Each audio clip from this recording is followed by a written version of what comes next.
My overwhelming theme and what I came away with after watching that conference yesterday was that if I was a Cowboys fan, I just wouldn't feel important. Like I wouldn't feel like the owner of the team cared about how winning affected me. And at some point, it almost gets like, it's almost like bullyish, like, I don't care. This is my team. I'll do what I want. Like, you're kind of saying to the fans, like, screw you. I'm rich. And I'm not saying that that's the kind of guy that Jerry Jones is, but that's the vibe you can get watching some of these press conferences. That thing yesterday left a bad taste in my mouth. Scotty Swingler, I'd love to know, what is it savory, the taste in your mouth? Is it sour? Is it hot? Like, how are you feeling after that press conference yesterday in Oxnard?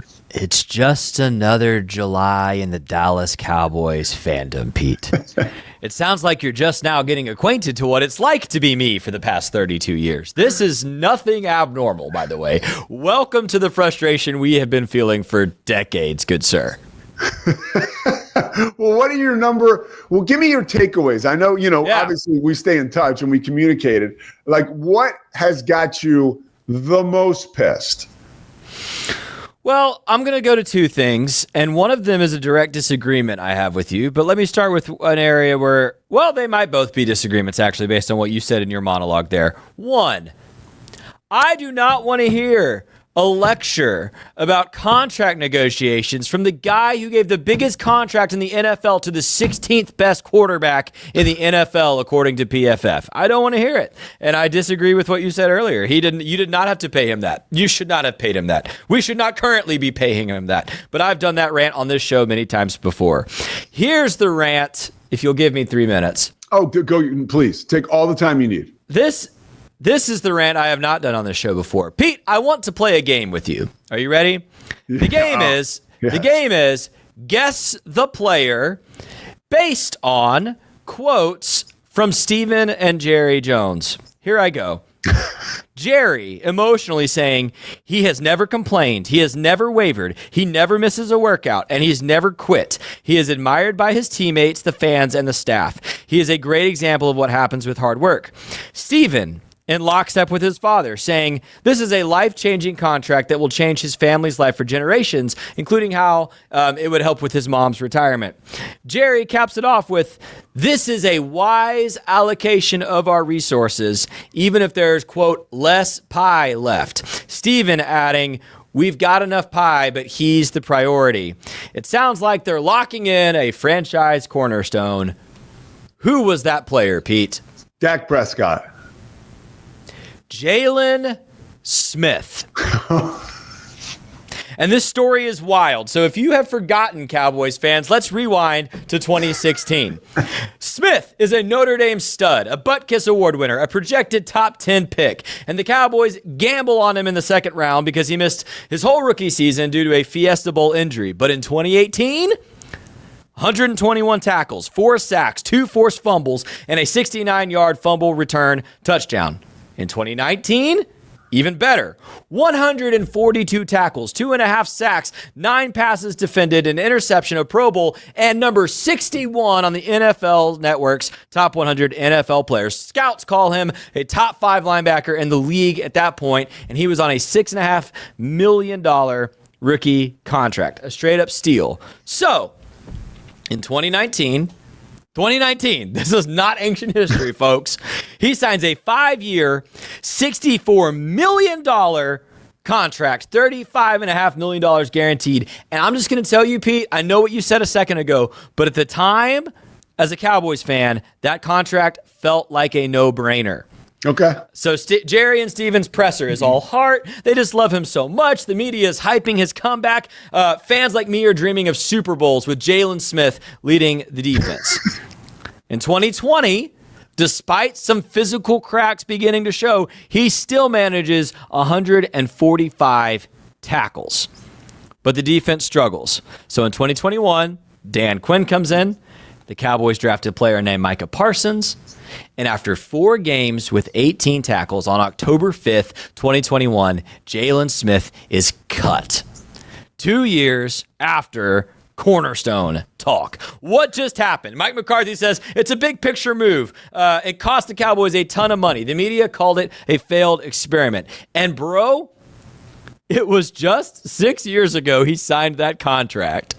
And 4 years ago, he was cut. A Pro Bowler, hyped to the moon, gone in a flash, and his career never recovered. And as an aside, Pete, this is personal for me. Because do you know what I never buy, Pete Souza? Cowboy jerseys. Cowboy jerseys. Never. Yeah. I had 2 prior to 2019. I had a Tony Romo jersey that I wore for a very long time. I might have even still worn it around you at some point.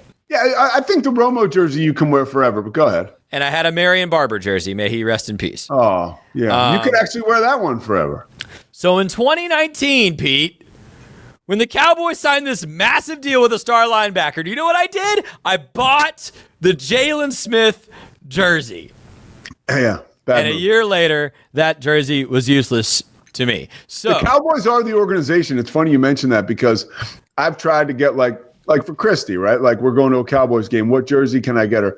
I'm always like, Christy, just get like a Tony Dorsett jersey or a Roger Staubach or a Troy Aikman jersey. Like, don't mess with anybody that's active because agreed. Here one day, gone the next. Well, so you stole the next line out of my mouth. Here one day, gone the next. So here's what I agree with you that Micah Parsons is better than Jaylon Smith.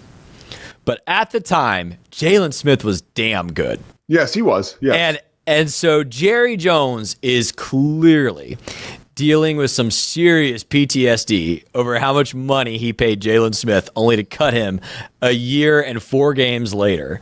And I don't think it's fair to Micah Parsons. But I agree with you. It's just another example of why this guy needs to move out of the front office role and into strictly an ownership role. Of course, Exhibit A being, why are we still paying Dak Prescott the most money in the NFL? But I digress. Thank you for letting me go on my Jaylon Smith rant. Of course. But I haven't seen anybody talking a lot about this. The parallels. I think there's a ton of parallels between Micah Parsons and Jaylon Smith here. I heard Calvin Smith. Is it Calvin Smith or Calvin Hill? Calvin Smith, the writer. Yeah. He referenced that this morning. I was listening to a Cowboys podcast, like the DLLS, which they do a great job. It was the guy Kavanaugh and Jesse Holley, and they had Calvin Hill on, and he brought that up and was just like, he talked about the same thing you're talking about. Like are you thinking of Calvin Watkins? Calvin Hill was a player, I think. Yeah, Calvin Watkins. Calvin Watkins. Yeah. And so it's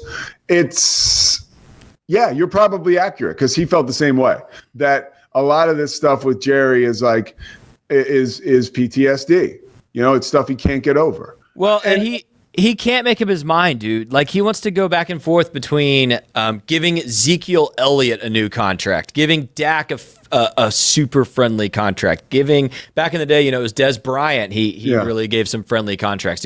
He wants to be like family with these guys, but then every now and again he does what he does. Well, we don't even know if we're gonna have him. Well, he might get hurt. Well, maybe he's like Trayvon Diggs and he's not worth it. And I'm like, dude, like as a Cowboys fan, I'm like, pay this man. This is easily the best player on this roster. Like, who else is this good at football on the Cowboys roster? Maybe CeeDee Lamb at peak. Maybe, but probably not. Like, this is clearly the best football player on your team. Well, and that doesn't mean he's irreplaceable. Like, everybody's replaceable. You can go get another good pass rusher. You can draft a good linebacker, whatever. But, like, if we're not going to pay Micah Parsons, but we're going to pay Dak Prescott, and we're going to give Ezekiel Elliott a contract last year, what are we doing? Yeah. Like, what are we actually doing? Like, dude, and this is how I wrap it up, right? Like, love Jerry Jones, what he's done for the NFL, right? But there's one thing that everybody can agree on, whether it's the person who's working on your car at Jiffy Lube or getting your lunch together at Jason's Deli, dude. Like, they all agree, just like, let's say, Mike Florio does or Phil Simms, right? Some of the brighter minds that cover football. everyone agrees that he shouldn't be the GM. Like everybody. Everyone. The guy at 7-Eleven and the guy writing for Sports Illustrated. Like, correct. It's just like it's time, man. And if you care about your fans, you should step aside. And you could still have say so. I mean, like, you don't. I don't know, man. The whole. It's my team. It's tired. It's over. It's selfish. It's not a righteous thing to do. And I'm not saying that businessmen always need to be righteous, but like he hasn't flirted with losing any money with this team for a very long time, and good for him. But if there's one issue they've had, it's winning in big situations. And he's got to turn the or he's got to pass the mic, but I don't think he will. I mean, Jim Rome said it yesterday, like, the only way, he calls him Jared. Jim Rome I love, but he's like, yeah, Stephen Jones will take over when the crypt keeper takes a dirt nap. You know, I'm like, all right, that's a little much, but I get the point. You know, but you know, he can take a lesson in this, Pete, from his own city. There's a reason Donnie Nelson was working in the front office for the Dallas Mavs when Mark Cuban was the primary owner. And it was to help with all these personnel decisions. Cuban was still in all of those conversations. Cuban was the best way to probably say is like the de facto GM of that team. But Donnie Nelson was making basketball decisions, not Mark Cuban. Jerry Jones could very easily do the same thing. Bring in a guy like I think of a John Lynch in his role right now with the 49ers. Bring in a football person to make the football decisions. And Jerry can step in with some of the money stuff. Like, I don't think any of us think that's crazy, but it should be a football person in that room, which we all agree. Like you said, the guy at 7-Eleven agrees. Jerry Jones is not. Get a football person in that room to make that decision with you, and maybe even to make the final decision with you having some monetary input, but he's too prideful to do that.